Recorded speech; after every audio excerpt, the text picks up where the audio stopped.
Do know that the Americans spent $2 billion bailing this guy out bankrupt. I know a good one. That does not make If that's so good economic, you wouldn't have wanted to leave. From my knowledge, I'm pretty ignorant on it. It looked like it started out pretty well. It started like a triple. Sorry, carry on. Oh, okay, this is a thing now. Content over everything! Somebody's sticking a tribble up my nose. Oh, stop my nose being shiny. Sorry, carry on. Yeah. What was I saying again? But if you start looking at the 85% of the world's economy that is not the European Union. It's the Yanks and the Chinese. Well, it's all of the rest of the economy the world's economy outside of the European Union. Yeah. 85% outside, 15% of the world's economy inside. We're the only political bloc that has stalled during the 2010s. That's embarrassing. Right, everybody else has had a bump of one description or another, but the European Union economy growth has been pretty much flat. Yeah. So we're looking, I mean, we may look like the rat leaving the sinking ship. This suggests that the European Union is a sinking ship. And we have enough prescience. I was having an argument here with a German guy who was saying, oh, you're screwed. And I said, wait a minute. At the moment, it's the French, the Germans, and the British who are net contributors, and everybody else is a passenger. So we're carrying eight other countries each. If we leave, you and the French are carrying 12 countries. They're definitely going to leave if Britain leaves. Oh, we will be leaving. And with these leaders or some other ones who are prepared to do what they're told. But we will be leaving. Yeah, if they have to swing out the entire three current parties that are all social democrats, we will be leaving. The more they push it, the further it goes to our direction. And personally, I think at the moment it stops being a question of whether you want to leave or remain, and it starts being a question of do you want the government to do what they're well told. Is exactly. I've been reading with history about the revolutions of 1848. The what? The revolutions of 1848. It's this entire year that went bonkers. Yes, but basically 50 different countries had revolutions within weeks of one another. Oh, okay. Throughout the whole of Europe, except for Britain, basically. Because I had a very like interesting situation. That's not our way. Immediately preceding it. Basically, Europe was run by very weak nation states. They weren't really nation states. So you had supranational. Was that during Napoleon III? To late in the later part of Napoleon III. Obviously, so no, you carry on. Sorry. Honest answer is that I don't know. Yeah, I think it was connected in some way. But basically, what happened is you had a lot of economic change. You had the factory system coming in. So you had all the artisans and the medieval Industrial situation Revolution were against Revolting. Revolution. And you had international organisations like different royal bloodlines and also the Catholic, different churches and things. Profitability. Going across state lines. So you had almost no nation states and absolutely no democracy. Now the end result of this is at least it's the creation of nation states and destruction of the international networks, and in many places a degree of democracy came in. And you start having the very first bit of the sort of prosperity that everybody was still on $1 a day, but you suddenly had like many more people who were in cities, and they had the artisanal skill, and there was an industrial revolution which was allowing people to be a little bit more profitable, and they suddenly started having a group identity, which means that they had a group aspiration for a little bit of love from the government and a little bit of control. And all of these people saying, no, you may be the king, but it's constitutional, and we demand a say of what happens to us. The reason I see how it is, two things.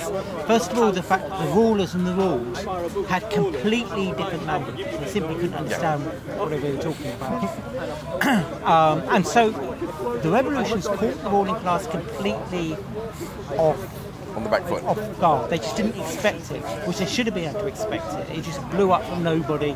And the second thing that's very, very interesting is the actual revolutionists didn't really know what they wanted, which is why they failed to produce a lasting result.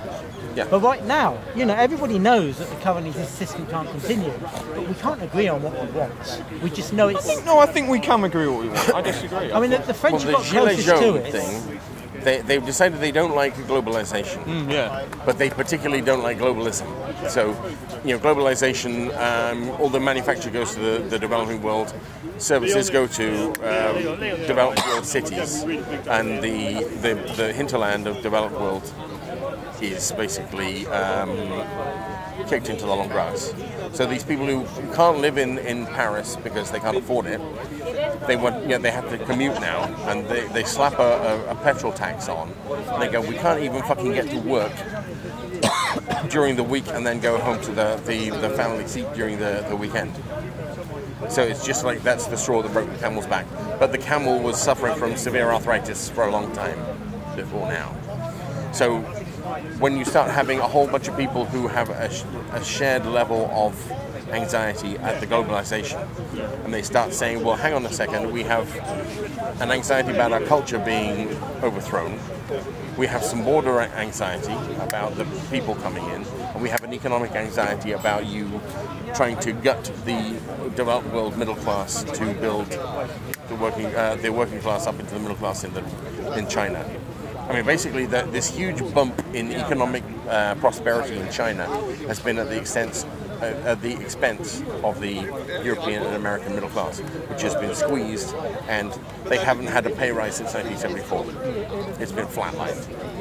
So where you're supposed to have an ability to move up from the lowest quartile up to the middle and the upper ones, and during your life, all of these things they're all moving up and down at the same time. The whole thing is supposed to gradually rise. And there are certain countries that have made that happen, like Luxembourg. The rest of us are fucked. And it's when you start having, like in the Brexit thing, above, like the northern part of the country, that was all to do with if you have a greater supply of labour, you have the unit cost of labour going down. So nobody's had a pay rise in 30 years. Protecting the working class. Which is supposed to be like a Labour Party thing. But not so much. The Labour Party has now been all about unions rather than working people. And the below the southern half of the country, it's all to do with sovereignty, because we don't like having anybody in charge who we can't vote out. Charles, as Charles I found to his disadvantage. We don't actually have a written constitution, and when they start writing roughshod over it and putting people in who can't be voted out, we're getting law put in that can't be voted out. It makes British people, because our idea of democracy is individualistic. There are certain parts like Dutch, it's small collectives, but in Germany they have a collective idea of democracy, whereas we have an idea of individual democracy. So it was fine for us while it was the European Economic Community, but the moment they start trying to make it a political union and taking away the sovereignty of the Parliament, the people are sovereign, we lend the sovereignty to the representatives, and we make Parliament sovereign. Right, the sovereign isn't the sovereign, it's the people. Yeah. And you have to have it so that in any interaction between an institution and an individual, the individual has to win every time, because the institution will encroach and encroach and encroach and encroach and encroach. And they go through like a Fabian thing where they never take a hit. They stop for 15, 20 years, but they have a very long time scale, and they'll continue to push back when you aged 60 and retire or die. So they have like a centuries-long push in favor of amalgamating authority at the top and trying to take all power away from individuals. So after World War II, this used to be an armed country. And I know a guy who had a heart disease thing, and he used to go for walks at night with a Webley. And the Gloucestershire police in the late 1980s, he was mugged, or attempted to be mugged. He pulled a Webley on the guy, and the guy ran away, got in touch with the police, and they basically said, going around armed in Cheltenham,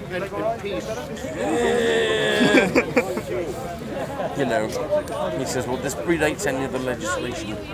about control of firearms, and they go, yeah, I know, and great, you know, and his particular military background meant that he knew exactly what he was doing, and they were saying, you know, it makes us really uncomfortable having even very respectable gentlemen like your good self strolling around with a concealed firearm. Is there any possible way we could encourage you not to? So, you know, this used to be not quite as heavily armed as the United States, but you used to have actual rights here.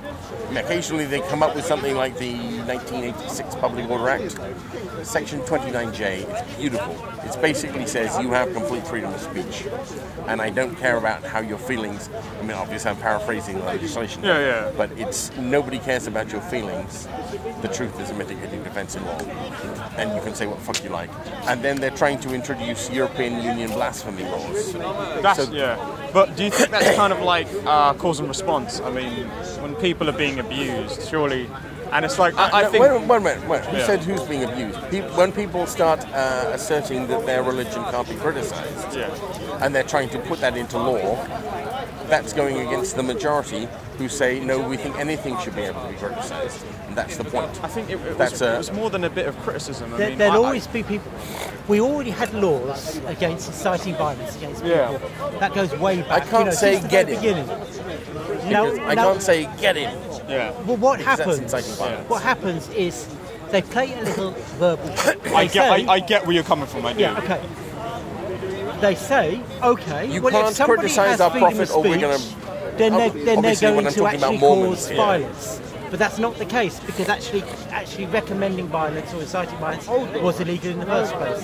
So it's an entirely bogus argument.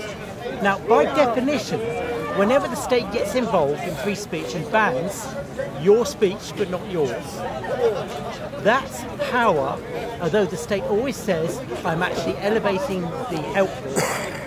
By definition, it's always elevating the well-connected and the powerful.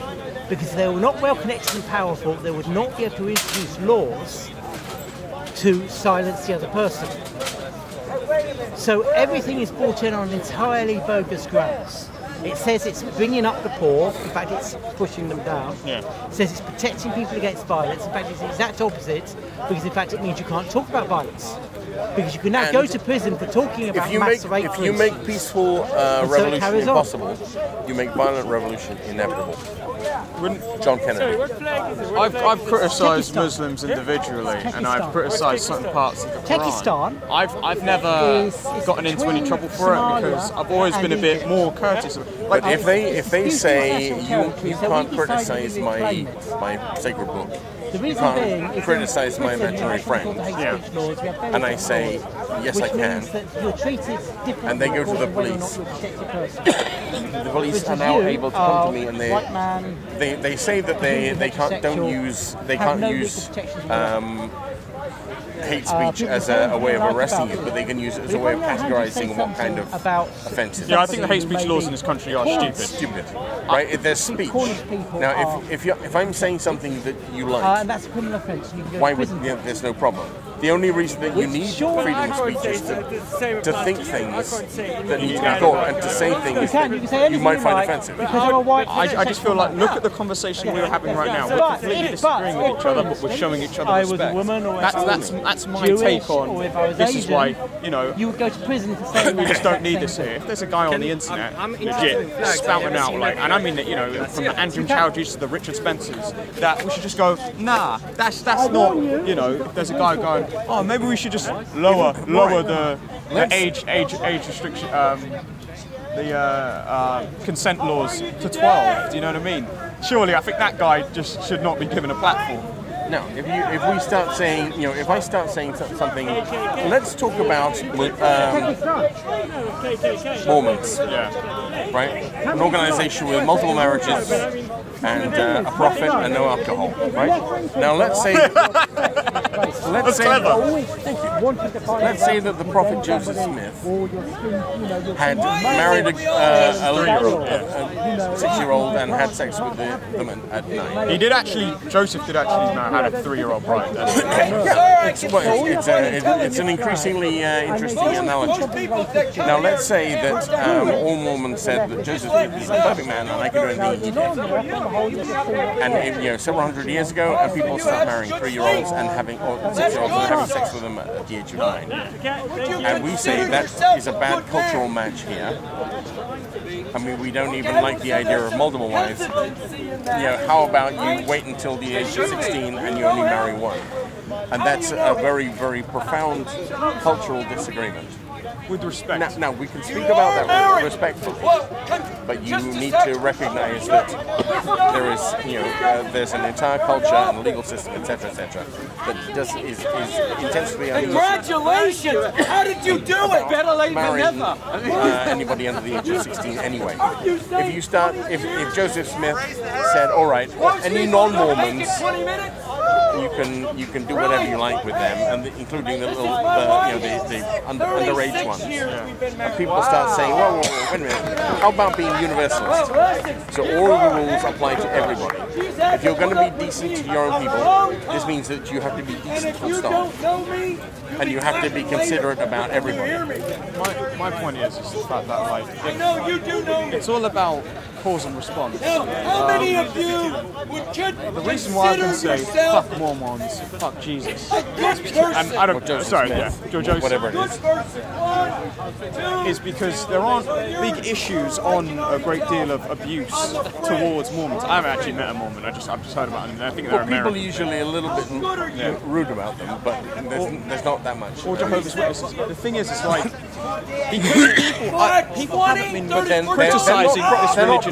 They don't proselytize, and they don't invade and conquer, and outbreed. Well, they do outbreed a little bit. Anybody out there that's not dead yet? Well, no, the Mormons. Oh, yeah. The Mormons, they do tend to, they're quite a prolific people, and they do tend to proselytize, but it's not done with violence. It's just done with a rather unctuous spreading of pamphlets. Now, if they started converting people to Mormonism at the point of a sword or on the point of a pen, then that goes beyond proselytization into an attempt to conquer. If they tried taxing non-Mormons in Utah at a higher rate than Mormons, no, sir. That's non-universal. I don't even know his name. So there are a whole bunch of reasons that one might object to the Mormon. But I don't really know him. But they don't have a history of conquering large amounts of stuff. Now, if you looked at the Book of Mormon and you said this is a really good political studies handbook, you probably will be too. The religion, but as a statecraft, it's absolutely fantastic. Do you see the Mormons as ever being a religion that can eventually adapt to modern culture? Oh, sure. Yeah. Well, they tend to have a rather of course you do. They're rather prevalent in the CIA and the FBI, partly because they see the American Constitution, and this is actually talking about the Mormons. They see the American Constitution as quasi-religious, and it's in their mythology that the Mormon religion will save the Republic. It's quite religious, isn't it? British understand the word shut up. It's quite interesting. It's probably the only religious text that actually condemns slavery. Fighting words, but to them, what they hear it's kind of bonkers. But then going back to the quantum Mormons, there are reasons. When one group moves in and doesn't assimilate, and has an in-group preference, and has no background of ever dobbing out one of their own bad actors to the authorities, and they resist. What makes a good person? Anybody? Then you're going to, unfortunately, although the except for the bottom half, multiracial, multicultural thing has been, are you getting pictures taken 80-90% successful. The top half? There's the one group that done it do the before multicultural myself. thing and insist on their own Are you a good person? self-ghettoizing I think so. and So opposing the what state. makes a good And person if if to you? 80% was a pass I think mark, a that'd good be great. person But unfortunately, 100% wants is to the help pass mark. others if they And that's the deserve it. failure that means that multiculturalism can't work. Well, wait just a But minute. for that Did group, you I hear mean, that the Chinese, definition? the What was Indians, South Americans, everybody else has come to Even Britain if and they decided don't to use the deserve it, British no. If they He deserve said if they deserve it. You would usually be the second classified generation a bad person of already. the Mormons. Now, that who They deserves it? decide to Who deserves self-exclude your from goodness? the I prosperity don't and the British mind thing, what and you then said. they accuse It's the British from you. of being biased It's against original. them when they've That's good. Intentionally. I like it. intentionally ghettoized themselves. What makes someone not- worthy that's not fair. of you being good to them? And it makes the multicultural I would say another experiment a good failure. person. I know And the that's only a place, cycle. if you have, I'm trying to think of another Switzerland, better answer. their multiculturalism works absolutely Listen, fantastic. don't get They his have a help. Lutheran, You didn't even know what you German-speaking said. canton here, Listen, and an Italian-speaking So, Catholic canton here. you must And what makes have it work examples is you have a huge of range of good mountains in people between them. that make you good. Now, Yeah. if That you look at all the good places where it things hasn't that you worked, said, I'm going to Yugoslavia, copy them. Rwanda. These My are mother. multicultural societies. Your Rwanda She's a fixed good it. person. Rwanda's Yes, fixed she it is. now. That's your father? No. At Genocide. the point of a gun. Genocide. What Yeah. you do? Never mind. So that's not really successful. Listen, I'm afraid I'm your going father to have always gets to the bad point rap. to the Rwandan genocide Yeah, as a failing mark in the multicultural The father experiment. always gets the bad Swiss get a end pass of the mark stick. because the cultures are relatively Most of close the time, and they have now listen, a border and a good barrier. news, ladies, the world's changing. I have more faith in human beings. Most of the time, the United the States has father always is been responsible. multicultural. Sure, Good but news, in this country, the women are now there is responsible. a The men don't have to be. one group which is 87% of the Women's population, rights. and then other people Women who work. are coming in and saying, Women no, get you have to paid change for more. us. Now, personally, Oh, women, take left the wing, right wing, I consider responsibility myself to be from an men. anti-pedophilia activist. They're sick of it anyway. Listen. No fucking children. When you No fucking children. understand Yeah, it's like a bad idea. responsibility of And being so, good, there are a whole bunch you of people who understand, have a you rather better poor know track the record right in that regard. definition.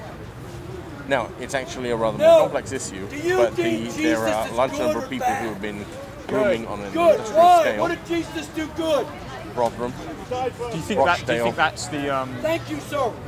No, But what do you it's think not as Jesus simple Do you think that's as a cultural thing? died Because, for I our mean, sins. He never sinned, I did believe he? the words fresh meat Well, that's a question I seems can to see. be a thing. Have you read the Bible No, before? No. I'm almost You certain have? that No. it is So at a you're higher taking level. other what people's the word issues for are it. Yes. more That complex Jesus than was that. good. But the Yes. basic people You who even are copied him. grooming Yep. and recruiting All right? and You're doing having good. large-scale pedophilia, But The what recruiting happens I get. they're when they're from a very, very Jesus, small who demographic. said, unless And they are massively a man overrepresented in or a a particular woman category of is crime. born of my that's a problem. spirit, they cannot enter Now, the kingdom if you of start heaven. extracting that What and about equally that racist, good? well, hang on a second. How- There is an ethnicity there, Sir, and it's sir. documented. And Why it's do bad. you just a minute, They're neighbours sir, and they're completely different. Get to You've got your one group of guys that are doing absolutely horrible. They're neighbours who they share similar blood ties, Jesus but is far so well. The neighbours don't dob anybody Well, out because what's it's the load of you're not rubbish allowed to when dob he- out when we got what he Mormons said. to the non-Mormon police. Yeah. And unfortunately, that means I didn't that they're say that. complicit in it. So We're not an born entire with it. community Jesus know who the said, bad actors are, unless you and the are families who born do this sort of of the stuff, Spirit, and nobody you else dobs them cannot out. enter the kingdom of So God. unfortunately, that means that the entire Yet, listen, community he was is talking to culpable. people already born.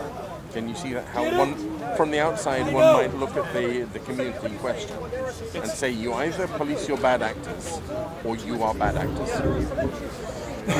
It can be switched. It can be switched though. But it hasn't been switched. It's like women can do anything men do, then why don't they?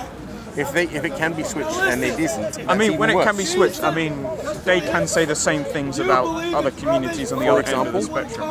I don't mind. Well, look, I was talking to Gavin McGuinness the other day, and he was saying the same thing. And he says, "Oh, well, they do this stuff, and then the other guys just let it happen." And I said, "Well, No, obviously there are police who are protecting this and covering it up. the social services that are protecting covering it up.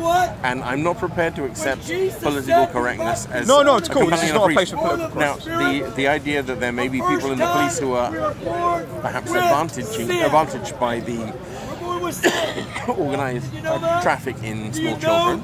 They might be a beneficiary. Somebody in the social services might be. Can I say something about the covering up? Do you think they're trying to cover it up because they're part of it and they're gaining something from it, or do you think it's because they're afraid that if some white liberal guilt, some Richard Spencer white types, it's just the fact that if some Richard Spencer types love to go to this, they love to go, hey, here, and I think they knew that, look, if these far-right Richard Spencer types find out about this, they will continuously go on and on about it, and they have. I've seen Earthling Carl, The Economist. But you look at the police in all of these places, they've been declared not fit for purpose. The local government is actually ruled from the county seat in each one of these cases because they've been described as completely unfit for purpose. And there is an argument you could say, is the fact that if there was nothing being done about it, they wouldn't have such a high statistic rate of, hey, look, this is how many have been done. But we can't tell them about it because... Only like 75 towns in the UK have had these things. Yeah. So it's not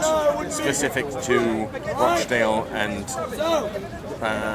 Newcastle and Oxford, etc. It's very, very widespread. And here's another thing, it's just the fact that these same people are the people who are going out drinking and doing drugs. Now, their culture forbids that completely. So I find it somehow strange to say, okay, this is because of their culture, but also they're doing this stuff which is completely against their culture. But the use of anything that your right hand can feel up, whatever the quote is, I'm not familiar with the actual quote. Yeah. But if you are allowed to take anything that you want to take because you are the biggest swinging dick, you're not. And then, numerically, it's something like 3% of the population are Mormons.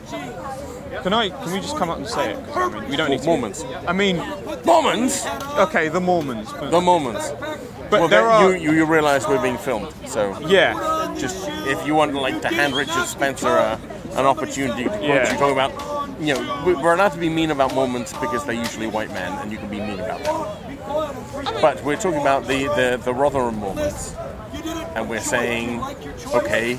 There are some people who this is my point. Groom little white girls. Yeah. But all right, see, that's the thing. The little, you also have been grooming Hindus Mormons. And Sikhs so and I think, everybody else. and I think when we say white girls, that's dangerous. That's dangerously birth of a nation type of narrative. Do you know what I'm saying? Sure. I mean, I'm sure there are some boys in there somewhere.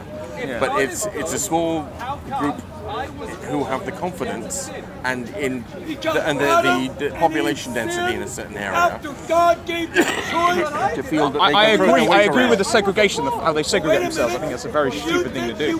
I think that's very negative. It's a self-inflicted thing where they're actually trying to create their little ghetto of Pakistanis. They're trying to create a little bit of Pakistan in Yorkshire. No one's going to judge for the thing. It's just there have been cases where people from India, people from Bangladesh, right, have also been involved. But the question that people easily ask is, why aren't Nigerian Mormons doing this? Why aren't Turkish Mormons doing this? Why aren't Syrians? And that's the thing. It's just like, well, okay, these numbers just don't add up. Now, if you want to talk to me about the extremist thing, there is a serious problem with extremism within the Mormon community. And their neighbours in Pakistani and Bangladeshi Mormons are not doing that great economically. The Indian Mormons, on their other hand, doing unbelievably well. So I think that this, anyway, let's talk about economics again. This is getting a bit. Sure. Steve Bannon. I want to like him, but I'm quite distrusting because of his able and he's smart, and he is a political organizer. What he's doing is creating a substrate organization that will do Europe-wide polling and research, and acting as an information mart for everybody to swap information. Now that sort of thing, it's been something that the political left has done very ably for a very long time, and they've managed to get it funded by the European Union. And all of the centre left and left-wing parties in Europe have had access to everybody else's stuff. And the one thing that, with the populism and the right of centre stuff that is coming out now, Vox, FD, Five Star, the League, Duda, Orban, blah, all the way through. They're now getting to a point where the right of centre parties are, well, even though they're nationalists, they're having transnational voluntarist agreements, so that they can actually, like Tommy Robertson going to Gerhard Wilders and being treated like a rock star in the Netherlands and Austria. And you can understand why people like me are a bit nervous about Steve Bannon and Tommy Robinson, though. Like, well, Steve Bannon is providing information, an information mart, and some political strategy guidance, because he got Trump in. Yeah. So he's evidently able. Yeah. Now, the one thing that the left doesn't understand, because they're collectivists, they don't understand that as an individualist, my consideration isn't for what group you're a part of, it's what you believe. So I don't judge people on any collectivist dimension. So I don't care how much melanin you have or don't have. You cannot. I can't think in those terms. Because and I'm sorry that I'm making this kind of comment. I know you're getting sick of it every time people ask these kinds of questions. It's a valid point. Yeah. It's a valid question, and I don't. It's not that I'm not interested. It's that I don't think it's relevant, and I don't care about how much ethnic melanin you have or don't have. It's what you think, what you see your interest as, and if you see your interest in being in collectivism and large government and authoritarianism, I'm probably going to disagree.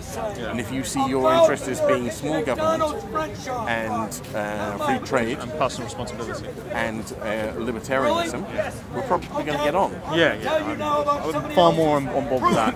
I'm just about when it get like obviously if it gets too far and then ends up becoming a scapegoat and. Who's and then laws get put in about against a certain demographic of people. That's what makes me nervous. I agree with the economic part. They're bad laws. Yeah. When they actually stipulate groups. Yeah. It's one of the things that they do. They take any reference to race or religion out of who gets the stinky end of laws. Yeah. And it's like you look at religious people and you may think, but they are, for example, very charitable and very good at forgiving people. And they actually mean it when they forgive you. Which is, from a left-wing liberal point of view, doesn't believe in religion. You can't believe that anybody would be a goody two-shoes like that. I mean, it's just I'm just hoping that it's in the case of Steve Bannon, his credentials as a democratic, a true believer are, irreproachable. In the case of Tommy Robinson, he left BVR when they started getting racial. He's about pedophilia, and he's identifying the principal demographic of pedophiles. Is he doing? I feel like he's not. I think he's bad at. No, let's not get into this again. Well, okay. From an economic point of view, let's talk economic. Bannon is a free market capitalist. He believes in the market, the invisible hand of the market being almost miraculously effective, and he's setting himself up as a servant of the centre-right perspective, so that they can use one another's tactics. And the 23% of Bernie guys, to me.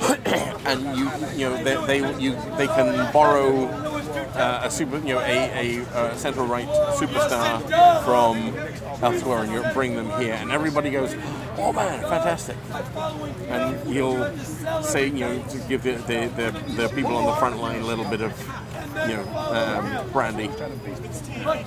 And the idea of branding people together and having some common cause. These are virtuous things in a polity. That the left and centre has been doing this for decades. Yeah, they have. As I say, at public expense. So everybody's taxpayers have paid for all the left-wing organisation between countries and sharing techniques and polling and policies, etc. So he's just extending that sort of infrastructure, social infrastructure, to the centre-right, so that they can start having a more coherent plan and a few objectives for how they intend to change the European Union. Because as soon as you start having people appointed by countries to the Commission who are centre-right, then the Commission starts becoming centre-right. And all the globalist transnational shit goes the way of the dodo. So the whole of the European Union, they will probably have an enormous constipation as the policy shifts over from multinational or globalist to nationalist, and it turns around from being a globalist institution to a nationalist institution, which serves all of the nations. And rather than being topographically above all of the nation states, they put themselves in service to them and having so it's a European economic community rather than EU, and trying to, as Merkel said, take away their national sovereignty and pass it off to supranational organizations. If they handle the sovereignty back and offer themselves as being a servant to the European Union, it'd be much more likely to work well. But that's going to piss off all the globalists. Like I care, It's so I think Bannon is is he a force for good or evil? He's effective, and he's working in favour of the centre-right. So if you don't like the centre-right, yeah, he's probably, you probably have a conceptual blind spot about right and wrong and good and evil. He's effective. So therefore he becomes an object of contention. If you don't like what he's doing, I actually like what he's doing. I'm just a bit worried about a lot of the people he associates with, and it makes me nervous. But he's able to bring them all into the centre-right thing. I mean, it's like with Jordan Peterson, the number of people who've gone from being far right to I dig him too. So centre-right, and they've stopped being extremists, and they've started having a more rational discourse. I do like what he said about Richard Spencer doesn't like him because he kind of just he shows the white nationalism thing to be a bit stupid and for losers. Yeah, and, it's very entitlist. It's very millennial entitlist mindset. It is, and because he's presenting a rather more robust path of self-development, I think that's he's adding some social capital. Yeah, he's a force for good. In the case of Steve Bannon, if he's offering the advantages of centre-right over extreme right, and he's bringing people from the rude right, where they start talking about people's ethnicity, which is, anybody who's like a civic nationalist just goes. At least you see it. I mean, just. It's embarrassing. How about we lay off the melanin talk here, boys? Yeah. It's not, I think like what Steve Bannon said, I think it was quite clever because I know everything I heard about him was like, Steve Bannon. I was like, isn't he a white? I saw a video of him in Oxford. I was like, isn't he a white nationalist or something? I was like, unsure. And watch the video. They're certainly protesting to that effect outside. Yeah, and I thought it was quite clever. He goes like, they'll only ever talk to you about race because they can't defeat you in economics. Yeah, it's he was right. Yeah, I mean it's you know, he has his arguments. He's thought things all the way through. He used to be a merchant banker, and he's going against them. So he sees the nation state as the logical unit of human organization. So he's a nation statist, and he is, you know, he's in favor of free markets and libertarianism, and because he's very good at personal influence, and he's a wonk. He's the sort of person who can bring together like conferences of people from different countries, and they're all talking about you know, something relatively secondary or tertiary in terms of public policy, and he's able to get them to say, "Oh yeah, we have a similar problem." You know, the idea of Catalonia wanting to declare independence. You know, the European isn't interested in regions; they're interested in nations. So they had no interest in discussing the Catalonian independence thing. They wanted to quash it. And when all the police went in and started beating grannies with batons, they were going, yeah, let's don't mention that at all. So when these countries start discussing issues of regionalism, they have to understand that the European Union doesn't want any region. They already have a matrix of 35 languages. So everything has to be translated in 35 languages, which is ridiculously large. It's like 900, that's 900 translators. I thought that's why they're teaching English as a second language in most EU schools. In Ukraine, for example, and we were at school, it was always French. Everyone's favourite second language. Well, the part of the what was successful about the British, right? The Spanish would invade, commit genocide, and repopulate with Spanish people. Yeah. The Portuguese would have one town on the sea, and they would trade out to Portugal. The French would put a glass of wine in front of you, give you a beret, copy of Proust, say, "You're now speaking French, and we will manage your country as if it was the Department of Metropolitan France." The British said, "Okay, gun to your head. We will make absolutely certain that you are rich. Nobody will fuck with you. You have access to the best education system in the world. We're going to put in first world infrastructure, railways. We will train up your own civil service and army. But," and you can sort of have your kids go off and network in world-class, ruling class schools, but you can't play with anybody else. And basically most people said, "You had me at rich." The whole idea of coming in and saying, "Fascinating language, we will send people in to document it." The good news is you only need to learn one language to be able to speak to everybody else. So it's everybody's favourite second language. And that's the killer app. That's the killer solution. You don't say to people, "We will kill your language, you may not speak Urdu. You must speak English." We said, "Urdu, fascinating. If you want to speak to anybody else who doesn't speak Urdu, you don't need to learn their language, you need to learn one language." And everybody goes, "Oh, that's handy." So two tribesmen from different countries meet in the middle of the Kalahari Desert, and one speaks in their dialect and the other one speaks in their language, and they go, "Weren't you at Cambridge?" "Oh. Actually, yes, I was." Or, no, I was at Oxford." Oh, how terribly unfortunate." And they can communicate and trade and do stuff. So having like everybody learn one other language means that language. English has more non-native speakers than it has native speakers at the moment, and there are at least as many people in China learning English as there are people in English. It's quite impressive how they did it. Yeah, it was like I felt like America kind of buggered it. No.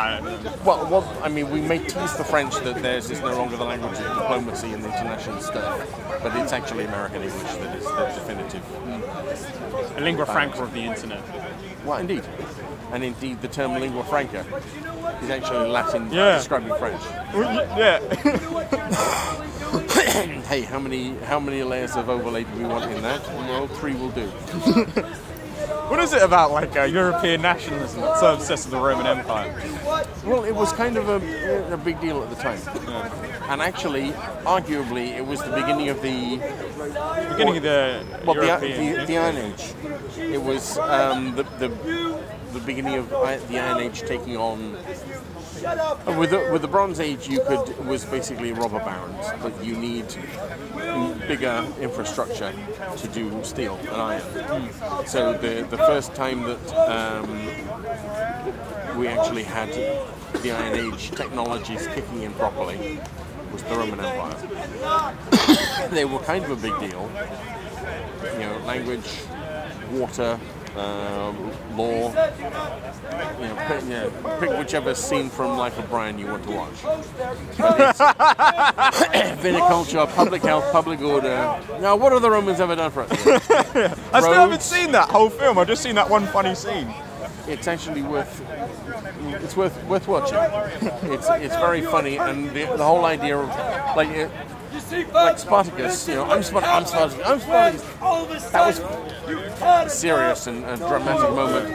And Kirk Douglas, everybody around him, wanting him not to be crucified and to kill the idea of the revolution. And the Life of Brian doing, I'm Brian. So I'm Brian, says my wife. And it's actually probably, it was a bigger film than Spartacus, but the idea of a whole bunch of guys being crucified and saying, I'm Brian. Brian, I'm here to relieve Brian. I'm Brian, and so is my wife. It's actually, it was a funnier and bigger film than Spartacus, which was huge at the time. But it's just, I mean, it works on a huge number of levels. You have to bear in mind that the people writing it and performing it are very, very clever, but very, very funny. And in the same way that Austin Powers killed James Bond, because nobody can make that sort of gesture anymore. And you can't have, now you have to represent James Bond as a psychopath, because he can't have any charm anymore. Life of Brian satirized Spartacus out of existence. Anybody now seeing Spartacus would go, Life of Brian. You got this from Life of Brian. I've only seen that one scene. I haven't seen Life of Brian, so when I see Spartacus, I do just think it's like a brilliant film. I think Kirk Douglas is just the man. Tony Curtis and Kirk Douglas and Laurence Olivier and Ustinov. You notice that all the slaves were American and all the Romans were British. Yeah. That's because the only people that you can depict negatively in Hollywood as the bad guys are the British. Star Wars. Also, anything depicting like Alexander, Alexander the Great, you have to have British bad guys. So the Greeks are British and the Macedonians are American, or something like that. I never noticed that. It's like indirect things. You just don't. Well, it's social engineering. It's in the case of Mel Gibson, he always has the British as the bad guys. So in The Patriot, at least we're effective and bad guys. Yeah. Do you think it came from the whole "give me liberty or give me death"? Well, basically, the United States has always wanted to be the British Empire. Yeah. Now, in 1945, they got the chance to be the British Empire. I don't think they'd done particularly well. But then again, we'd already gotten rid of slavery, so there was no moral burden to it. Yeah. I think the Industrial Revolution got rid of slavery. I think it was the fact that they just didn't need it anymore. When you look at slave nations like Brazil, you can't sell goods to slaves. Yeah, no. So you have to have somebody as an employee so that they're a market. Well, when you look at Brazil, vast amount of resources, large land, large population. And if they're slaves, you can't sell them stuff. Yeah. If they have a disposable income, they are your market. So, all the William Wilberforce was actually pressurizing industrialists to start being a little bit more pleasant to their employees to make them into a market. Yeah, you haven't thought that one. At the time it was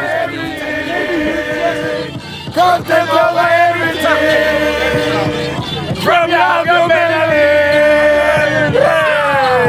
man, say it straight. Man, don't listen to BBC.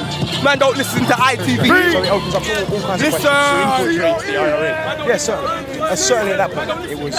I mean, again, not conspiracy theory. It's been proven as fact. The provisional IRA was penetrated, and then the real IRA is reverted. That was around the peace process. So, what can be said? I mean, Are you a fan of the Good Friday Agreement? No. Really? What do you think should you? Of course, you want a united Ireland. The Good Friday Agreement's redundant. Redundant.